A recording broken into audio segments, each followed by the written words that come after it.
तो चलो दोस्तों आज शुरू करते हैं सर। जो पिछली क्लास में सस्पेंस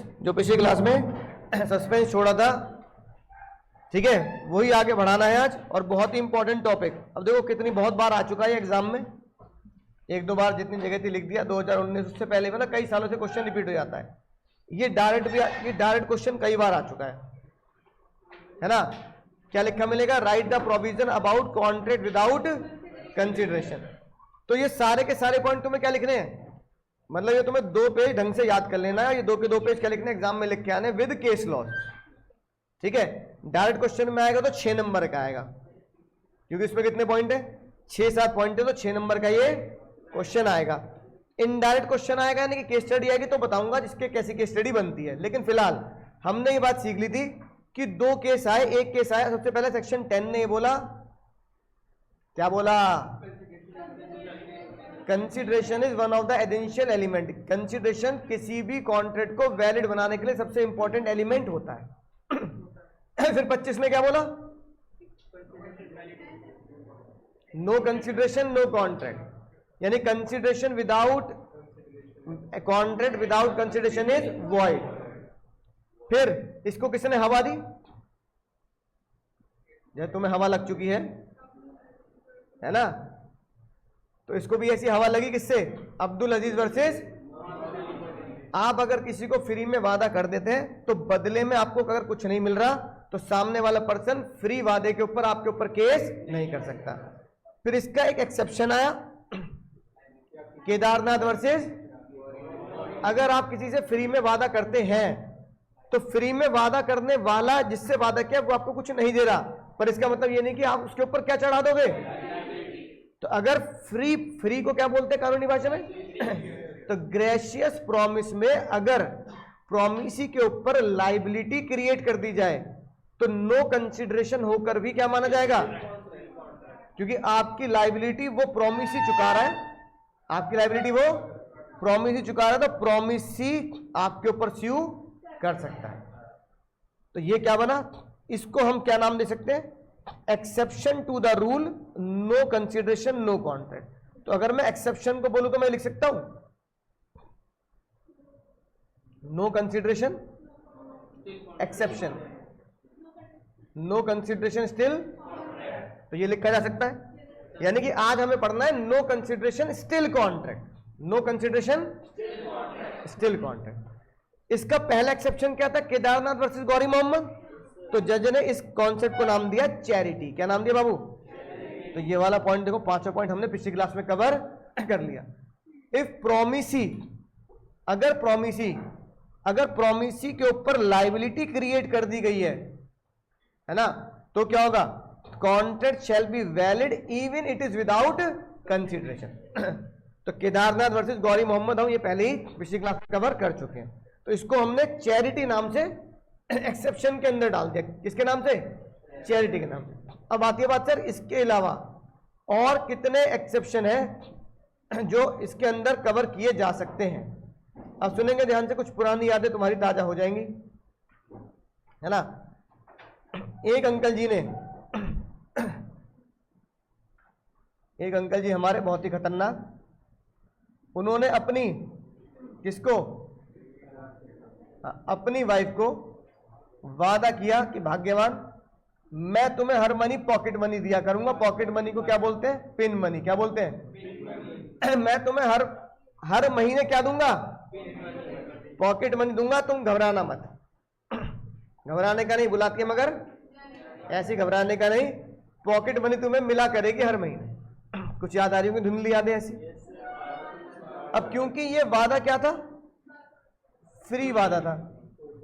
अरे अभी फ्री वादा था, तो बताओ आंटी जी बदले में क्या दे रही है अपने हंसते हुए बैंड को? उनकी तो बैंड बजा रखी है, तो क्या मिल रहा है? कुछ भी नहीं मिल रहा। कंसिडरेशन कुछ भी नहीं था। सुनेंगे ध्यान से। अब क्योंकि पॉकेट मनी नहीं मिली, है ना, तो आंटी जी ने सोचा कि भाई अगर ये काम लिखकर करा जा रहा है तो एक कदम और आगे चली जाती हूं। इस बार आंटी जी ने वो जो वादा था वो कैसे ले लिया, और आंटी जी एक कदम आगे चली गई और आंटी जी ने उस रिटर्न एग्रीमेंट को कोर्ट में रजिस्टर्ड करा लिया। क्या करा लिया? भाई किसी भी एग्रीमेंट को कोर्ट में रजिस्टर्ड कराया जाता है, कोर्ट उसकी फीस लेता है। मतलब जैसे मेरा तुम्हारा एग्रीमेंट है, तुम्हें लग रहा है कि भाई पता नहीं मैं पढ़ाऊंगा नहीं पढ़ाऊंगा फीस लेकर, तो तुम चाहते हो ये बात सर को और कोचिंग को मेरे घर वालों को पता हो ना हो, मैं भाई पहले से कोर्ट को बताना चाहता हूं कि भाई हमारा इस महीने में सर के साथ क्या हुआ था, कॉन्ट्रैक्ट। मैं कोर्ट को बताना चाहता हूं ये बात कि बाद में कोर्ट है ना मेरी सुनवाई थोड़ा जल्दी कर दे, और कोर्ट बोले यार ये बात तो बच्चा पहले बता गया था यार, सुन लो भाई इसको जरूर शक होगा, तो कोर्ट इसकी एक्स्ट्रा फीस लेता है। कुछ लोग फीस बचाने के लिए कोर्ट में कॉन्ट्रैक्ट को रजिस्टर्ड नहीं करते, और कुछ लोग के पास पैसे ज्यादा होते हैं, ये सामने वाले भरोसा कम होता है, तो कहते हैं भाई पैसे ये बात कोर्ट में लिखवा देता हूं। समझ गए ना। अब आंटी जी होशियार थी, आंटी जी ने अपने पति पर पूरा भरोसा किया और कोर्ट में ये बात रजिस्टर्ड करवा ली। हुआ वही जो पहले हुआ था, अंकल जी ने पैसे देने से, और अंकल जी ने पैसे देने से मना किया, तो आंटी जी ने क्या कर दिया, फैक्ट्स पता लग गए। ये तो हो गए बाबू फैक्ट्स। अब अंकल जी की दलील सुन लो, दलील है ना, यानी इशू। अंकल जी जब कोर्ट में पहुंचे तो अंकल जी ने इशू ये उठाया कि अंकल जी ने जो तुम्हारे दिमाग में बातें चल रही है ना वो बात करी ही नहीं। अंकल जी ने ये बोला कि मैं अपनी पत्नी को पूरा पैसा पॉकेट मनी देने को तैयार हूं, उसने कोर्ट में रजिस्टर्ड करा दिया, ये इस बात का सम्मान करता हूं, पर मुझे ये तो बता दो जज साहब कि मुझे मेरी पत्नी की तरफ से मिल क्या रहा है, जली हुई रोटी, कंसिडरेशन क्या है। और आपने सेक्शन 25 में लिखा है नो कंसिडरेशन, तो मेरे और मेरी पत्नी के बीच में ये कॉन्ट्रैक्ट वॉइड है, क्योंकि मुझे कंसिडरेशन में कुछ नहीं मिल रहा। अब ऐसे यार एक जोक याद आ गया, अब याद आ गया तो सुन लो यार। एक दोस्त अपने दूसरे दोस्त के पास जाता है, वो देखता है अबे तेरे दांत कैसे, दांत कहाँ गए तेरे, दो आगे के दो दांत कहाँ गए खरगोश वाले।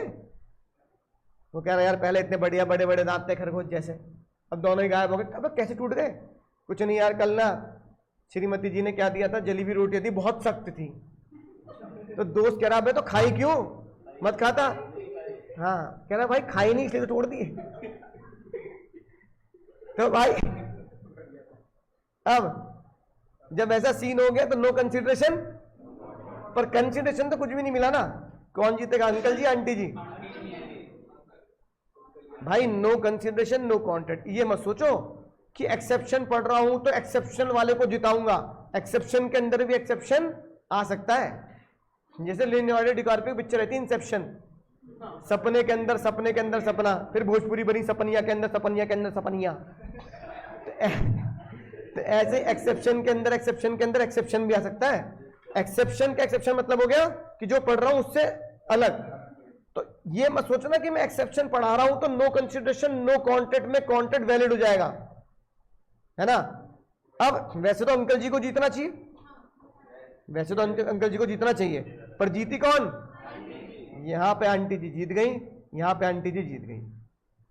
अब जज साहब ने जब इस केस का फैसला किया तो जज साहब ने 4 बातें पूछी, चारों बातों पे अगर हां हो गई है तो फिर नो कंसिडरेशन नो कॉन्ट्रैक्ट की जगह नो कंसिडरेशन। तो हमने कहा जज साहब बता दो वो 4 खतरनाक बातें क्या है। जज साहब ने पहली बात बोली, क्या आंटी जी रिटर्न में किया था नहीं किया था, आंटी ने रिटर्न में किया था। फिर बोला क्या हमें पैसा दिया। एक तो जज इससे इसलिए खुश हो गए कि रजिस्ट्रेशन की फीस मिल गई, कोर्ट में एक्स्ट्रा एफर्ट करके आंटी जी ने क्या किया, रजिस्ट्रेशन यानी कि क्या करा है, कॉन्ट्रैक्ट को रजिस्टर्ड कराया।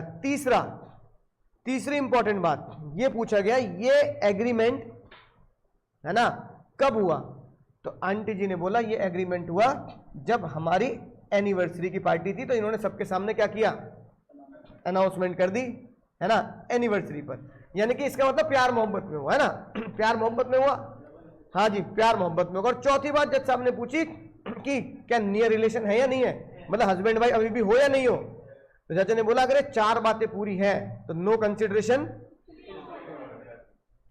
एग्रीमेंट रिटन में होना चाहिए, एग्रीमेंट रजिस्टर्ड होना चाहिए, प्यार मोहब्बत से होना चाहिए, है ना, और नियर रिलेशन होना चाहिए।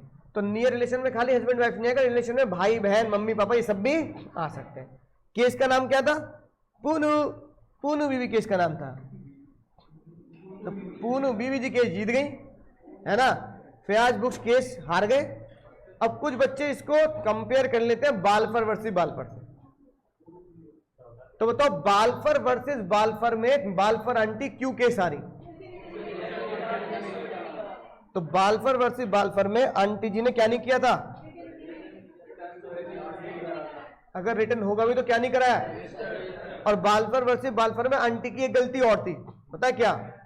बालफर वर्सेस बालफर कब आया और ये कब आया? इसका मतलब अगर बालफर आंटी चाहती तो बालफर आंटी अपने पति को हरा सकती थी, बस उन्हें उसको क्या करना था। अब वैसे गलती किसकी थी? बालफर आंटी की। जब बालफर आंटी के केस से 50 साल पहले 30 साल पहले एक ऑलरेडी सेम केस आ चुका है, तो आंटी वो केस पढ़ी नहीं रही और फिर कह रही है जज साहब ने मेरे साथ गलत किया, सोशल एग्रीमेंट नाम दे दिया। अरे तो तुमसे पहले जो केस है उसको तो पढ़ लेते हैं, बोलो। तो सॉरी बालफर आंटी बोल दो भाई, बारिश का मौसम है, कभी बाल लहराते हुए मिल जाए तुम्हें। बहुत हंस रहा था। तो भाई पूनू बीबी की तो आत्मा स्वर्ग में है, लेकिन बालफर आंटी की आत्मा भटक रही है। उसमें देखो पूनू बीबी ने बहुत मेहनत करी और बालफर आंटी ने मेहनत, इसलिए जज ने पूनू बीबी को केस हरा दिया और पूनू बीबी को जिता दिया, बालफर आंटी को हरा दिया, क्योंकि बालफर आंटी ने अपना एग्रीमेंट रजिस्टर्ड नहीं किया।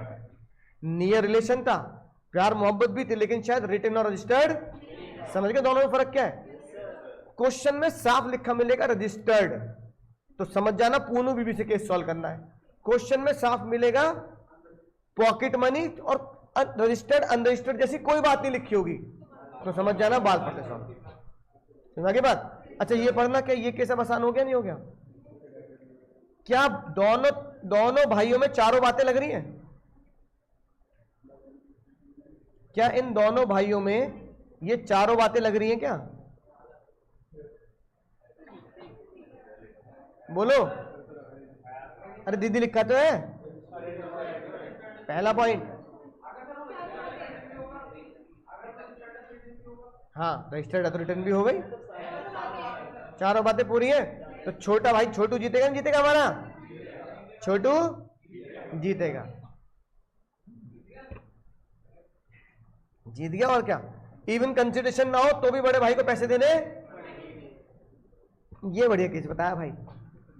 अगली बार पापा अगर बोल देना सीए का एग्जाम पास कर ले तुझे 1 लाख रुपए दूंगा, पापा कचहरी तक चल लो बस। तो रजिस्टर्ड करा लेना, रजिस्टर्ड नहीं कराया तो हारोगे बालफर से। रजिस्टर्ड करा लिया तो पूनू बीबी से जीत जाओगे, फिर कोई मतलब नहीं। रजिस्टर्ड हो गया तो फिर सोशल एग्रीमेंट की बात ही खत्म हो गई। ठीक है भाई? अब देखो, अब दोनों हस्बैंड वाइफ में लड़ाई तो हो ही गई थी भाई, सुनेंगे ध्यान से। अब जब हस्बैंड केस हार गए तो हस्बैंड को भाई बहुत गुस्सा आया। हस्बैंड कहने लगा भाई अपनी पत्नी को कि मैं समझ गया, है ना, कोई प्यार मोहब्बत कोई लव एंड अफेक्शन नहीं, सब पैसे का खेल है। बाप बढ़ाना भैया, पति बढ़ाना भैया, ये डायलॉग मार दिया। पत्नी बोली और क्या? सही बात है, इसमें गलत क्या है? और हस्बैंड को और ज्यादा गुस्सा आया। हस्बैंड ने बोला अगर पैसे का ही सारा है ना जीवन, अगर पैसे का है तो ये लो मेरी अंगूठी भी रख लो, है ना, और कोई गोल्ड की चेन थी वो भी ले लो, और जो मेरी छोटे मोटे जो भी संपत्ति थी वो भी तुम ले लो। पत्नी बहुत होशियार, पत्नी कह रही लिख के दे, फालतू मत क्या, अंगूठी ले लो लिख के दे। हस्बैंड को और ज्यादा गुस्सा है कि भाई एक तो बताओ बात, घर की बात कहां तक पहुंच गई, उसके बाद भी शर्म नहीं कर रही, क्या कह रही है लिख के दे। पति ने उसी के टाइम पर, है ना, स्टैम्प पेपर अरेंज किया और वहां पर रिटर्न लिख दिया कि मेरी बाकी संपत्ति, गोल्ड की अंगूठी, चेन और छोटी बहुत बैंक का खाता, शेयर मार्केट में कुछ शेयर होंगे, जो भी एसेट है सब किसके नाम करता हूं मैं? अपनी पत्नी के नाम करता हूं। आंटी जी बहुत होशियार, सुबह 10 बजे से पहली कोर्ट पहुंच कर रजिस्टर्ड करा ली। उन्होंने कहा भाई रजिस्टर्ड तो करानी पड़ेगी। अब अंकल जी को भी होश आया। अंकल जी कहने लगे यार गुस्से में कुछ ज्यादा ही बात ज्यादा आगे बढ़ा दी, गुस्से में लड़ लेते, लेकिन प्रॉपर्टी नाम नहीं करनी थी। पर आंटी कहने लगे बेटे बेटे प्रॉपर्टी तो तू, ये वाला मीम चल गया, प्रॉपर्टी तो तू देके अब क्योंकि इस बार आंटी के मन, पहले अंकल जी ने केस किया था लेकिन इस बार आंटी के मन में लालच है, तो आंटी ने बोला मैं ही केस करती हूँ, प्रॉपर्टी तो लेके आंटी जीतेंगे, हस्बैंड जीतेगा। क्यों? तो जज ने बोला नहीं भाई, जज ने बोला भाई फिर तुम गच्चा खा गए, क्या चारों बातें पूरी हैं? आंटी जी थोड़ी अच्छी दिल की थी, आंटी ने सच उगल दिया कि हाँ जब इन्होंने मेरे नाम पे प्रॉपर्टी करी तो हमारी लड़ाई हुई थी। और जज ने बोला आंटी भाई यही तुमने गलती कर दी, अगर लड़ाई हुई थी तो सर ने क्लास में बताया था ये चारों बातें प्लस में है बाबू, किसमें है? ये और में नहीं है कि कोई भी एक पूरी हो जाए, चारों बातें प्लस में होने का मतलब होता है गाना गाते हैं जन्मों के साथ ही हम साथ साथ है, तो इनको हम साथ साथ का गाना सुना के साथ साथ रखना है। इसका मतलब अमिताभ बच्चन साहब ने बोला पोलियो ड्रॉप में एक भी बच्चा छूटा सुरक्षा का चक्र, यानी एक भी बच्चा छूटा कॉन्ट्रैक्ट का चक्र। अब क्योंकि ये एब्सेंट है, ये भाई हमारा तीसरा एब्सेंट है, तो नो कंसिडरेशन नो कॉन्ट्रैक्ट ही रहेगा। केस का नाम Rajlakhi Devi versus Bhutnath Mukherjee. Main word जो जज ने जिसके ऊपर ये केस सॉल्व किया वो था ये क्वेरल, मतलब लड़ाई झगड़ा, मतभेद, लड़ाई झगड़ा। लड़ाई झगड़े के बाद 1,000 रुपए का प्रॉमिस हुआ, जज ने बोला एग्रीमेंट, उस टाइम पे भाई 1,000 रुपए बहुत होते थे, आज के 10 लाख के बराबर मान लो, है ना। Agreement was because there was no, समझ की बात। अब तुम्हें इस केस में 2 केस लॉ याद रखने हैं, एक पूनू बीवी, एक राजलक्खा देवी। इसका कॉन्सेप्ट याद रखना, केस लॉ का नाम याद रखने की जरूरत। तो पूनू बीवी फयाज बुश में आंटी जीती, नो कंसिडरेशन स्टिल कॉन्ट्रैक्ट। राजलक्खा देवी भूतनाथ मुखर्जी ने आंटी नहीं जीती क्योंकि नेचुरल लव एंड अफेक्शन ने झगड़े से एग्रीमेंट किया था। अब देखो सपने के अंदर सपना हुआ कि नहीं हुआ? हम पढ़ रहे हैं नो कंसिडरेशन, पढ़ क्या रहे हैं? No consideration no contract. फिर उसका एक्सेप्शन निकला पूनू बीबी, नो कंसिडरेशन। फिर उसमें एक और केस आ गया राजलक्खा देवी, नो कंसिडरेशन। समझ गए? पहला गोला क्या था? No consideration no contract. दूसरा गोला क्या था? No consideration. और तीसरा गोला जो राजलक्खा देवी का आया, नो कंसिडरेशन। समझ रहे हो ना? सपनिया के अंदर सपनिया, ये वही कॉन्सेप्ट है। तो कभी भी एक्सेप्शन में ये मत सोचना कि मैं एक्सेप्शन पढ़ रहा हूं तो जनरल रूल का एक्सेप्शन ही आंसर मिलेगा। कभी एक्सेप्शन के अंदर उसका भी एक्सेप्शन डाल देते हैं, तो वो जनरल रूल के, यानी कि ये वाला केस किसके बराबर हो गया? It is equal to general rule of section 25, यानी कि ये वाला केस सेक्शन 25 के बराबर पहुंच गया। और 25 क्या बोलता है? नो कंसिडरेशन नो कॉन्ट्रैक्ट, है ना। यानी कि राजलक्खा देवी भूतनाथ मुखर्जी इज सेक्शन 25 का केस। ये अब्दुल अजीज मौजम अली के बराबर हो गया कि नो कंसिडरेशन नो कॉन्ट्रैक्ट। तो एक्सेप्शन में केदारनाथ गौरी मोहम्मद पढ़ा जाएगा, एक्सेप्शन में पूनू भी पढ़ा जाएगा, लेकिन राजलक्खा देवी इसके साथ इसलिए जुड़ा गया क्योंकि वो लड़ाई झगड़े की वजह से हुआ था। इसका मतलब सेक्शन 25 सब सेक्शन 1 बाबू, सेक्शन 25 वो प्यार मोहब्बत का सेक्शन था। कौन सा सेक्शन था? तो जज ने बोला प्यार मोहब्बत में 4 बातें पूरी करनी है, प्यार मोहब्बत में 4 बातें, तो नो कंसिडरेशन स्टिल कॉन्ट्रैक्ट। याद रहेगी बात? तो ये हो गया सर हमारा पहला एक्सेप्शन। अगली बात सर सच्ची घटनाओं पे आधारित। अब भाई हुआ ये कि एक दिन मैंने सोचा घूमने फिरने कहाँ चलते हैं, चलो एक दिन सीपी चलते हैं, सीपी है ना। कुछ बच्चों ने घूमा भी हो Connaught play, inner circle outer circle खो जाओ फिर, है ना। तो भाई सीपी चले गए, सफेद सफेद बिल्डिंग सारी। अब दिल्ली दिल वालों की कम निकली, दिल्ली खतरनाक वालों की ज्यादा निकली। मेरा पर्स गिर गया कहीं, तो मुझे लगा इसी ने चुरा लिया। अब वो भाई पर्स मिला तुम्हारे जैसे बहुत ही शरीफ बालक को, शक्ल से ही मासूम। उसने पर्स उठा लिया, भाई ने घुटने पे बैठ के पर्स उठा लिया उनने, और घुटने में बैठे बैठे पर्स उठा के उसने जब पर्स खोला तो उसमें पैसे भी थे और पैसे होने के साथ साथ मेरा आधार कार्ड भी था। अब वो भाई इतना अच्छा बच्चा था, शरीफ बच्चा तुम्हारी तरह, उसने मुझे आधार कार्ड से एड्रेस होता है, आधार कार्ड से एड्रेस निकाल के मुझे घर पे क्या कर दिया, कोरियर कर दिया, और साथ में पर्स में उसका नंबर भी था। तो भाई इतनी इंसानियत देख के कलयुग के जमाने में आंसू ही निकल गए मेरे तो। मैंने कहा भाई ने पैसे भी नहीं निकाले, और मैंने जब धन्यवाद देने के लिए कॉल किया तो मैंने कहा भाई मैंने पैसे पर्स में पता होते भाई कितने रखे हैं, मैंने कहा पैसे तो उतने ही है ना, और तूने मतलब 100-150 रुपये कोरियर में लगाए होंगे। वो कहने लगा सर अब पैसे निकालता तो यही होता, निकाल लिए, और जब पैसे निकालने नहीं है तो सर 100 रुपये अपनी तरफ से दिल्ली से गाजियाबाद में, गाजियाबाद है ना, दिल्ली से गाजियाबाद है ही कितनी दूर सर, कोरियर 50-60 रुपये और सी। मेरा तो भाई दिल ही पिघल गया भाई, दिल मेल्ट डाउन, इमोशंस में आ गया मैं बहुत ज्यादा। इमोशंस में आने के बाद मैंने उससे वादा कर दिया, मैंने कहा भाई तुम ये बताओ तुम्हारी उम्र क्या है। कहने लगा सर मैं दिल्ली यूनिवर्सिटी का स्टूडेंट हूँ, उस दिन ऐसी सीपी घूमने आया था। मैंने कहा भाई तू स्टूडेंट है ना, तो देख यार पैसे तो मैं दूंगा नहीं तुझे, है ना। वो कह भी रहा है सर कि ऐसे मेरी कोई इच्छा भी नहीं, इनाम की इच्छा तो पैसे रख लेता।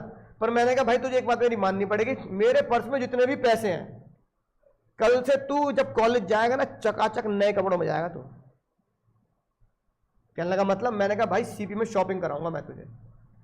तो मैंने देखा मेरे पर्स में पड़े थे 7,000 रुपये। मैंने कहा भाई देख 7,000 रुपये निकले हैं, ये तो मेरे लिए खोई गए थे। 7,000 रुपये की शॉपिंग है, जो तेरे कॉलेज में ड्रेस या सेंस चलता हो ना, फैशन सेंस, वो तू खरीद ले। वो बेचारा खुश हो, कहने लगा सर मजा आ गया सर, ऐसी दुनिया में लोग कहाँ मिलते हैं, अपना पर्स फिर से छोड़ जाना। मैंने कहा भाई तू पहले ये तो पूरा कर ले हिसाब किताब।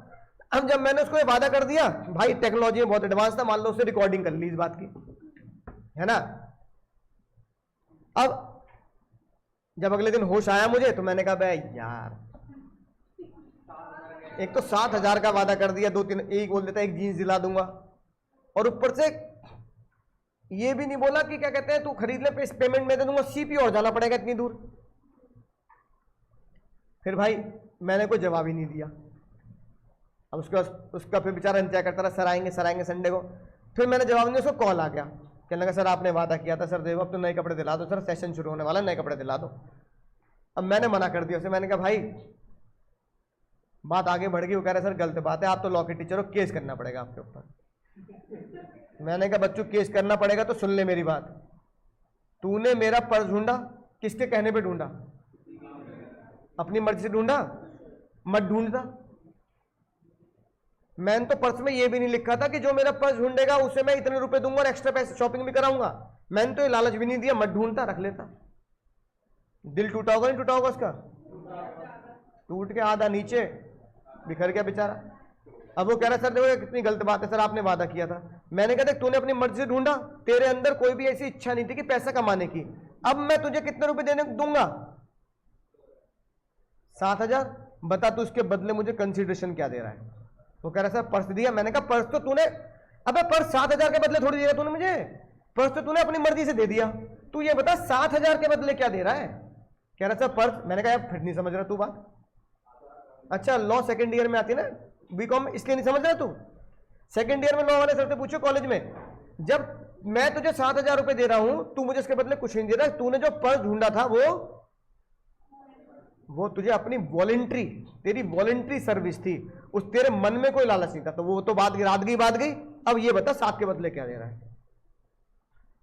अब बताओ कौन जीतेगा, बालक जीतेगा मैं जीतूंगा? क्यों भाई,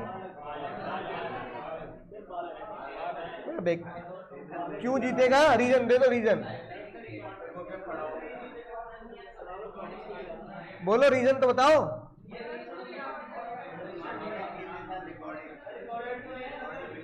ना रिकॉर्डिंग भी नहीं है भाई और क्या, बात तो सही है, मैं तो कह दूंगा मैंने नहीं कहा, ये नहीं कहा, नहीं बात। लेकिन अच्छा अगर मैंने बोल भी दिया कोर्ट में सच कि हाँ मैंने कहा था, बोल क्या कर लेगा? साथ अब सुनो ध्यान से, जज ने बोला सर वैसे तो लीगली आपको जीतना चाहिए था, लीगली आपको जीतना चाहिए, लेकिन मैं आपको जिता नहीं सकता। तो मैंने बोला सर जज साहब आप कानून के विरुद्ध जा रहे हो, कानून के विरुद्ध तो जा नहीं सकते ना। जज ने बोला कानून के विरुद्ध नहीं जा सकता, पर कानून में अमेंडमेंट तो कर सकता हूं, नया बना सकता हूं, पावर है मेरे पास। क्योंकि हम जानते हैं जो भी केस लॉ डिसाइड होते हैं वो ऑटोमेटिक क्या बन जाते हैं, कानून। मैंने कहा जज साहब नो कंसिडरेशन नो कॉन्ट्रैक्ट और पूर्ण बीवी वाला केस नहीं है, नियर रिलेशन नहीं है, तो फिर आप कानून के विरुद्ध जा रहे हो। जज साहब ने बोला कानून के विरुद्ध नहीं जा रहा सर, कानून नया बनाऊंगा मैं आज। मैंने कहा कारण ये कि लॉ क्यों बनाया जाता है, इंसान को बेहतर बनाने के लिए, इंसान की इंसानियत जिंदा रखने के लिए। आप ये बताओ आपका पर्स उसने ढूंढ दिया, कल को किसी भी अनजान व्यक्ति का पर्स इसको पड़ा मिला, तो वो पर्स जब उठाएगा तो उसको आपकी याद आएगी कि भाई एक के साथ इंसानियत निभाई थी कितना। या तो आप वादा ही मत करते, आप उससे कहते भाई फोन मिला के थैंक यू वेरी मच भाई तूने क्या किया, 100 रुपए दिए यार, इतना तो फर्ज बनता है कि मेरी तरफ से 100 रुपए मैं लौटाऊंगा। वादे मत करते उससे, इमोशंस में आके आपने क्या किया, वादा कर दिया आपने। अगर आप उससे वादा नहीं करते तो वो आपसे 100 रुपए भी नहीं मांग रहा था। तो जज ने बोला देखो अब क्या होगा, वो बंदा किसी की मदद, वो बंदा जीवन में किसी की मदद नहीं करेगा, क्योंकि आपने उसके ऊपर, है ना, उसके दिल को चोट पहुंचाई। तो जज ने बोला सर मैं सेकंड एक्सेप्शन मुझे डालना पड़ेगा, नो कंसिडरेशन। सर आपको बात समझ में आनी चाहिए, लोगों के भलाई के लिए कानून बनाया जाता है, लोगों को सताने के लिए और उनको तकलीफ देने के लिए कानून नहीं बनाया जा सकता। तो जज ने बोला भाई बेटे तू चिंता मत कर। जज ने कहा जो आप 7,000 रुपए इसको दोगे ना, इसका पर्स ढूंढ लेना वॉलेंट्री, मैं कंसिडरेशन मानूंगा। और जब कोई चीज मान ली जाती है उसे बोलते हैं डीम्ड कंसिडरेशन। क्या बोलते हैं, मैंने मान लिया, पर्स ढूंढना क्या बन गया। तो जज ने यह मान लिया कि कुछ ऐसा हुआ होगा कि आपने कहा 7,000 रुपए ले ले मेरा पर्स ढूंढ दे, उसने आपका पर्स ढूंढ दिया, अब दो 7,000 रुपए। तो जज ने कहा मैं ये मान के बैठूंगा, उसका वॉलेंट्री काम करना इस कंसिडरेशन। और जज ने इसकी हेडिंग क्या दी, promise to compensate section 25 subsection 2, ये लिखी बात। अब आपको दो बातें पूरे करने हैं भाई, एग्जाम्पल इसने अपने लिख रखा है, आपको जज के सामने दो बातें बोलनी है। क्या सामने वाले ने कंपनसेशन का वादा किया, प्लस एंड का मतलब क्या होता है प्लस, क्या साथ ही साथ वादा उसके लिए किया है जो काम वॉलेंट्री हो चुका है। तो फिर जो वादा कर दिया वो रुपया चुका दो सर।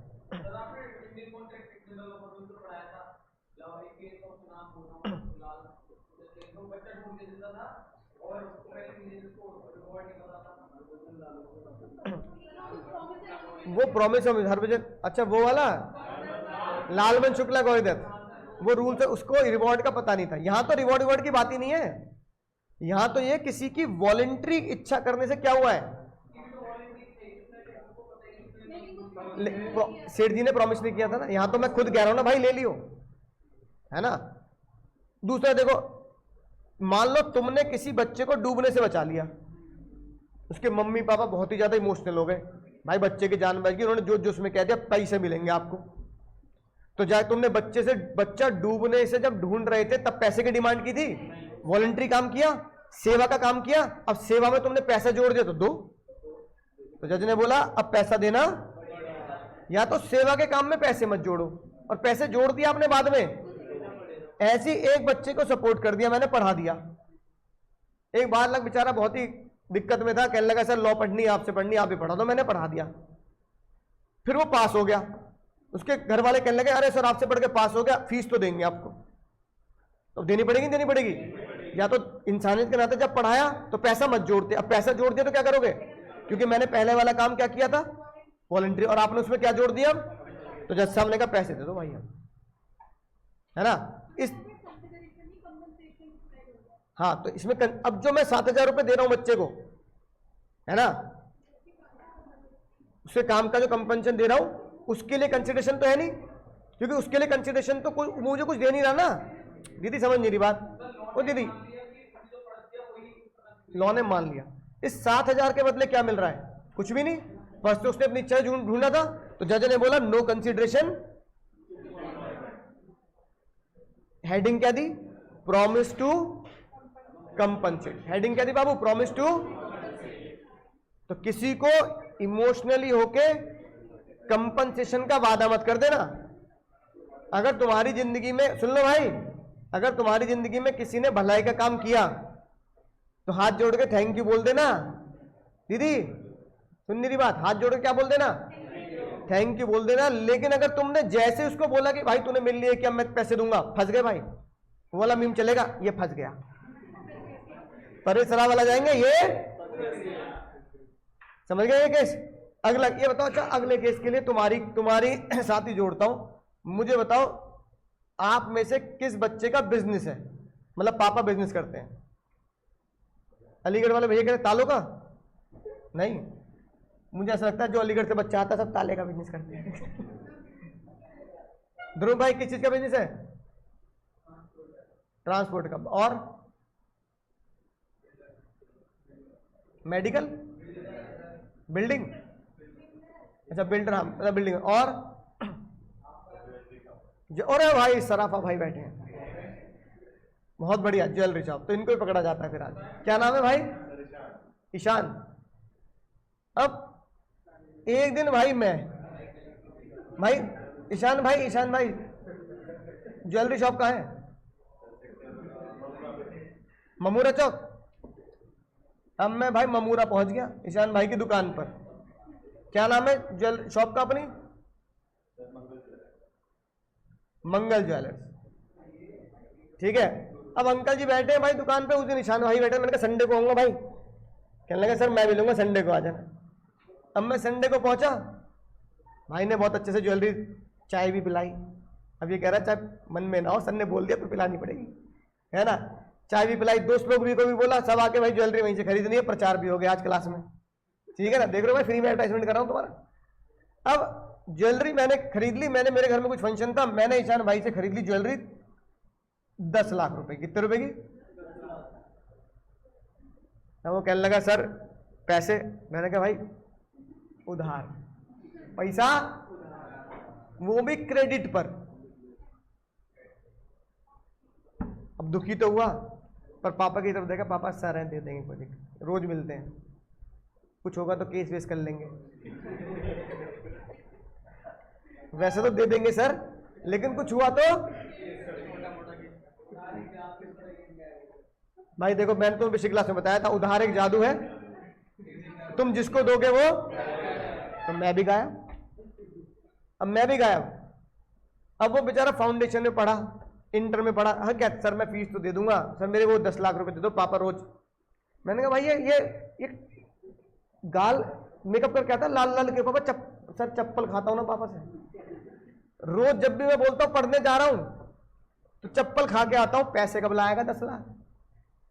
अब ईशान भाई इंटर भी पास कर गए, इंटर पास करके फाइनल की फीस जब आई तो ईशान ने बोला पापा से, पापा फाइनल की कोचिंग भी लेनी है ना, तो मुझे पैसे दे दो कोचिंग पढ़ने के। पापा ने बोला कोचिंग पढ़ने के पैसे तुझे दे चुका हूं, 10 लाख रुपए ले सर से, उसी से कोचिंग पढ़ और उसी से खर्चा निकाल, अब ना आने जाने का खर्चा ना। अब वो कह रहा यार ये तो बहुत गलत बात कह दी पापा ने। अब ईशान मेरे पास आया, कहने लगा सर पानी सर से ऊपर हो चुका है, पापा को घड़ा भर चुका है, चलो मार पिटाई तो नहीं कर रहा चलो आपके साथ, लेकिन आपके ऊपर केस करूंगा। फाउंडेशन से कहां पहुंच गया भाई हमारा? अब क्या फाइनल के बाद कचहरी, कह रहा कचहरी। सही बात है, कचहरी तक पहुंचे। सुनना ध्यान से, एक ऐसा लॉ जो तुम्हें पता नहीं है। अब जैसी कचहरी पहुंचा ईशान, तो मैंने बोला भाई देख कचहरी में ना वकील से बात करेगा जाके, तो वकील की फीस भी बेकार करेगा तू, अब क्योंकि बिना फीस लिए तो वकील सलाह भी नहीं देगा। कहने लगा क्यों सर ऐसे क्यों बोल रहे हो? मैंने कहा भाई एक एक्ट है ना, टाइम बार्ड एक्ट, क्या है उस एक्ट में ये लिखा है आसान सी भाषा में, सारे दीदी सुन नहीं बात, ये दो बहनें बातें करती रहती हैं, इन्हें देख के एक और जोक याद आ गया, अब तो सुन लो भाई। शेर नहीं है भाई, जोक है। दो बहनों को ना जेल हो जाती है, दोस्तों को 20 साल की उम्र कैद काटने के बाद जब दोनों जेल से बाहर आ रही होती तो बताओ एक दूसरे को क्या बोलती हैं? बहन बाकी बातें घर चल के करेंगे। तो ये दोनों बिल्कुल उन्हीं दो बहनों की तरह बतियाई जा रही है, सुनी दीदी सुन ले बहन, सी हो गया। अब मैंने ईशान भाई को ऐसी खतरनाक बात बोली, शायद ईशान भाई के पापा को भी ना पता हो, लेकिन मुझे उम्मीद है प्रैक्टिकल लाइफ में पता होती है ये बात।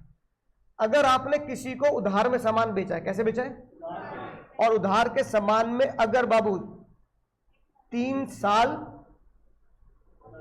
निकल गए तो वो उधारी ऑटो बैड डेट हो जाती है। वो उधारी क्या हो जाती है बाबू? अब मैंने कहा ईशान भाई गुस्से से देख रहा मुझे, मैंने कहा ईशान भाई कितने साल हो गए? 3 साल हो गए। तो मैं तो तुझे सलाह देकर वकील की फीस बचा रहा हूं।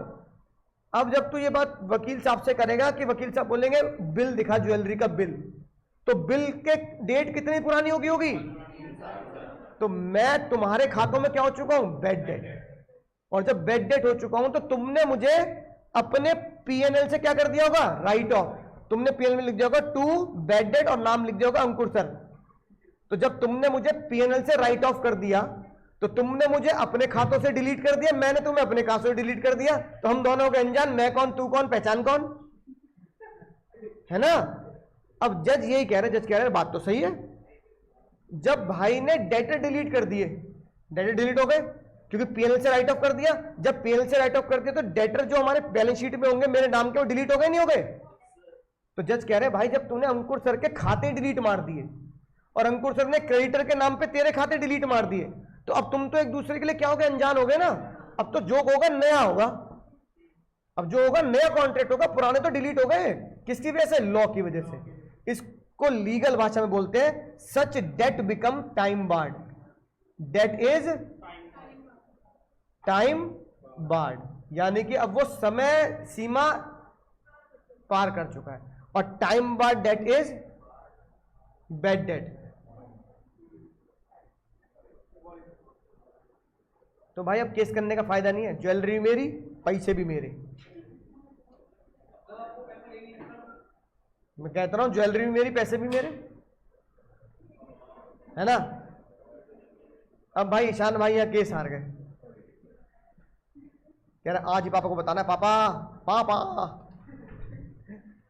लेकिन भाई ईशान भाई ने वही काम किया जो करना बनता भी था। ईशान भाई पर्चे लेके खड़े हुए कोचिंग के नीचे, भाई अंकुर से पढ़ लेना, उधार मत दे देना। मैंने कहा भाई क्या पर्चे बांट रहा है? कह रहे सर जब 10 लाख का नुकसान सही, 10,000 के आपके नाम के पर्चे भी सही। अब मैं जा रहा हूं कोचिंग के आसपास, बोर्ड लग रहे हैं, मेरे नाम के बोर्ड लग रहे हैं, उधार मत दे देना। भाई ने मुझे विजय माल्या जैसे ट्रीट कर लिया कि जैसे विजय माल्या बैंक का पैसा लेके भागे, अंकुर सर मेरा पैसा लेके भागे। तो यार मैंने कहा यार ईशान ये कोई अच्छी बात है? मतलब कोचिंग के बाहर ही मतलब ऐसे बोर्ड लगा रहे, बच्चा क्या सोचेगा? बच्चा क्या सोचेगा, है ना? बेड डेट करने वाले से पढ़ रहे हैं, पता लगा क्लास ही बेड डेट कर दी हमारी। बच्चा तो ये सोचेगा, कहने लगा सर देखो आपने गलत नहीं किया, आज मैं सीए के कोचिंग नहीं ले पा रहा, सीए का एग्जाम नहीं दे पाऊंगा, आने जाने का खर्चा नहीं मिल रहा, क्योंकि पापा ने सब किससे वसूल लिया? मुझसे। तो फिर मुझे लगा यार बात से, यार बच्चे के कैरियर के साथ तो नहीं करना चाहिए। मैंने कहा चल भाई ठीक है, मैं तेरे कितने रुपए देने को तैयार हूं? मैं तेरे पूरे 10 लाख देने को तैयार हूं। कितने तैयार हूं? अब मैंने ये, अब बताओ जब वो चीज टाइम बार्ड होगी तो जो अब होगा वो नया वादा ही तो होगा। जज ने बोला once a contract become void it's always become. अब जज ने बोला कि भाई जो करोगे सब नया करना। तो मैंने ईशान को एक नया वादा किया, एक नया कॉन्ट्रैक्ट किया ईशान से कि मैं तुझे 10 लाख रुपए लौटा रहा हूं, रिफंड, जिसे अकाउंट्स की भाषा में आप बोलते हो बेड डेट रिकवर। यही तो बोलते हैं ना अकाउंट्स में, बेड डेट रिकवर।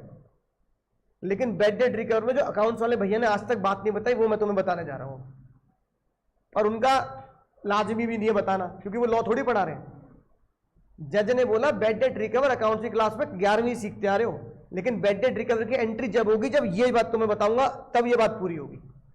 तो जज ने बोला जब भी बेड डेट रिकवर होंगे ये बताओ, मैं तुम्हें 10 लाख रुपए रिफंड दे रहा हूं, तुम ईशान भाई इसके बदले तुम मुझे क्या दे रहे हो?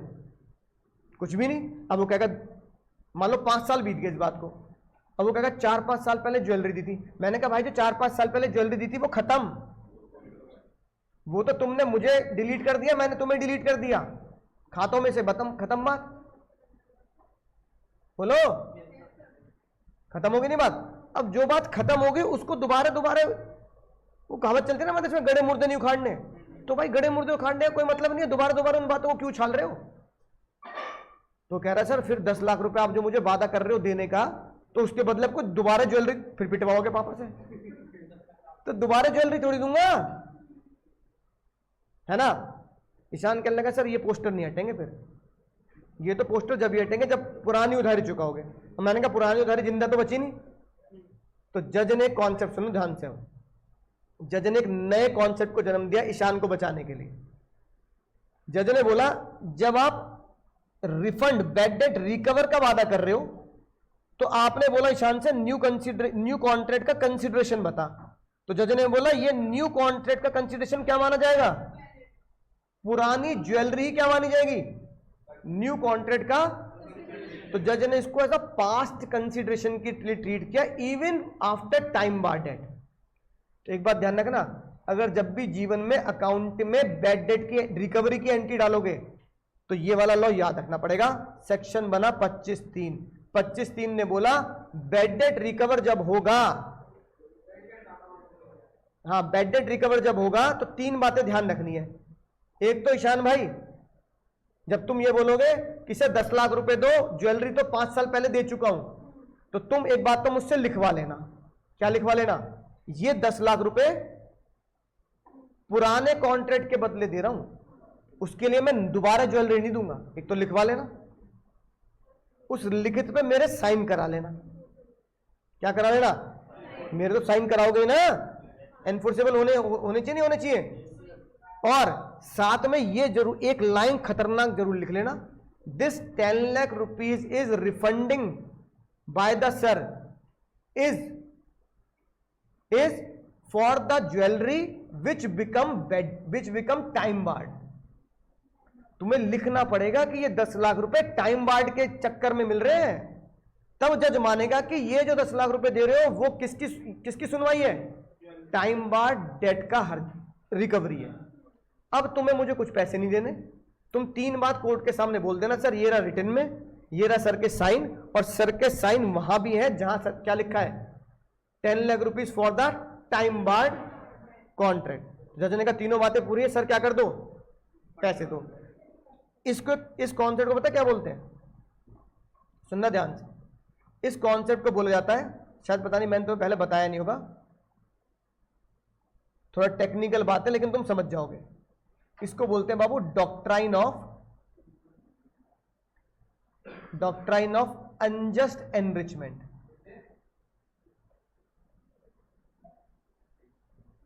डॉक्ट्राइन ऑफ, समझ गए? लीगल वर्ड है, अभी समझो, घबराओ मत। अभी तुम्हें लग रहा है समझ में नहीं आई बात, लेकिन अभी तुम्हें पूरे होश में बात समझ में आ जाएगी। बाबू डॉक्ट्राइन का मतलब होता है रूल, नियम, कायदा, कानून। अनजस्ट का मतलब होता है जो गलत है, अनजस्ट जो जस्टिफाई नहीं है। एनरिचमेंट का मतलब होता है खुद को एनरिच करना, अमीर बनाना।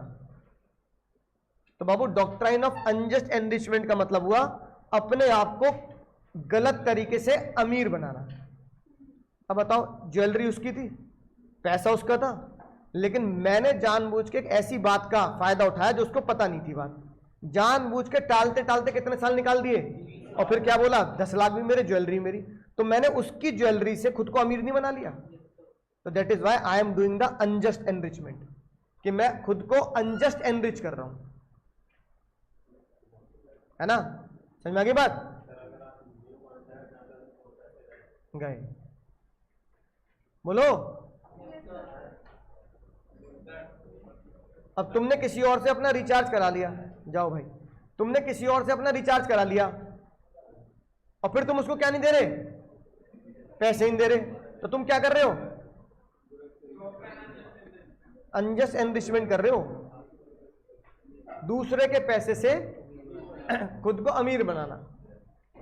तो जज ने बोला भाई ये डॉक्ट्राइन ऑफ अनजस्ट एनरिचमेंट है सर, आप जानबूझकर दूसरे के पैसे से खुद को अमीर नहीं बना सकते। लॉ इसलिए नहीं बना कि उसको धोखा दे दो, लॉ इसलिए बना है कि भैया उसके साथ धोखाधड़ी में हम उसके, तो भाई 3 बातें रिटन में ले लेना, साइन कर लेना और कह देना कि पीरियड ऑफ लिमिटेशन यानी कि बेड डेट टाइम लिमिट से क्या हो चुका है, पार पहुंच चुका है। ठीक है, तो जज ने बोला अगर कोई भी डेट टाइम बार्ड हो जाता है तो आप नो वैलिड माना जाएगा अगर आपने ये 3 बातों को एक साथ कोर्ट में प्रूफ कर दिया। ठीक है आयुष भाई, प्रूफ कर देने के बाद जज ने लॉजिक क्या दिया, डॉक्ट्राइन ऑफ अनजस्ट एनरिचमेंट। ठीक है कि इसका मतलब ये नहीं कि भाई के पैसे क्या कर दो, बेड डेट कर दो, रेमेडी है ना कि उसको राहत देनी है कि सामने वाले बंदे का पैसा ना मरे। पीरियड ऑफ लिमिटेशन कितना होता है बाबू? ठीक है, अब जैसे आईपीएल चल रहा भाई, आईपीएल में रॉयल चैलेंजर बैंगलोर किसकी टीम है? हमें देवा ये सुनने से पहले आसमान क्यों नहीं पड़े? विराट कोहली तो टीम में प्लेयर है, टीम का ओनर नहीं है। ये टीम हुआ करती थी विजय माल्या की। ठीक है, विजय माल्या की हुआ करती टीम है। फिर विजय माल्या को लगा बैंक का पैसा लेके तो भगना ही है, तो इस अपने बेटे को क्या कर देता, टीम नाम पे कर देता। अब अपने बेटे को जब टीम नाम कर, तो उन्होंने अपने बेटे को ये टीम गिफ्ट कर दी कि रॉयल चैलेंजर बैंगलोर की ओनरशिप जो दूसरों के साथ मिक्स करके ली होगी, तो उसकी ओनरशिप मैं अपनी तरफ से किसको ट्रांसफर करता हूं। तो बेटे ने क्या किया होगा, पैर भी नहीं छुए होंगे, पापा गले मिल गया होगा, थैंक यू पापा, है कि नहीं बात। अब ये बताओ बेटे ने पापा को क्या दिया, इतनी करोड़ों की टीम लेकर, और ये ऐसा तो हुआ नहीं होगा कि भाई क्या कहते हैं बस ऐसे बोल दिया हवा में। भाई रिटर्न होती है सारी चीजें कि भाई मैं इसमें शेयर होल्डिंग रखूंगा। ठीक है, तो जज ने बोला इसे बोलते हैं कंप्लीट गिफ्ट। क्या बोलते हैं? कंप्लीट गिफ्ट का मतलब होता है जो लीगली रजिस्टर्ड होता है, इसलिए एग्जाम्पल भी दे रखा है। तो जज ने बोला जो गिफ्ट पापा अपने बेटे को दे रहे हैं कंप्लीट गिफ्ट, लीगल गिफ्ट, तो उसके में कंसिडरेशन होने की जरूरत नहीं है। तो इसके लिए बनाई जाती है गिफ्ट डीड। बाबू क्या बनाई जाती है? यानी गिफ्ट का कॉन्ट्रैक्ट बनता है। समझ में आई बात? जब तुम सीए की ट्रेनिंग में जाओगे ना तो तुम बनाओगे, हमने खूब बनाई है। ठीक है, कि जब भी किसी को गिफ्ट दो तो क्या दो, तो ज्यादातर शादियों में करते हैं काम लोग। तो जब हमने ऑफिस में डीड बनाते हैं ना तो पता लगता था कि उस बंदे के घर में शादी होने वाली है। कि जैसे भाई लड़के वाले ना तो गोद भराई करते हैं, तो लड़के वाले लड़की को सोना दे रहे हैं गिफ्ट में, गोल्ड, फिर लड़की वाले कुछ लड़के को गिफ्ट में गोल्ड दे रहे हैं। तो इंसान को आज इंसान पे भरोसा नहीं है तो गिफ्ट डीड बना लेते हैं, भैया पता रहेगा कितना। और इसमें कोई भाई लीगल जमाने में इसमें कोई बुराई भी नहीं है।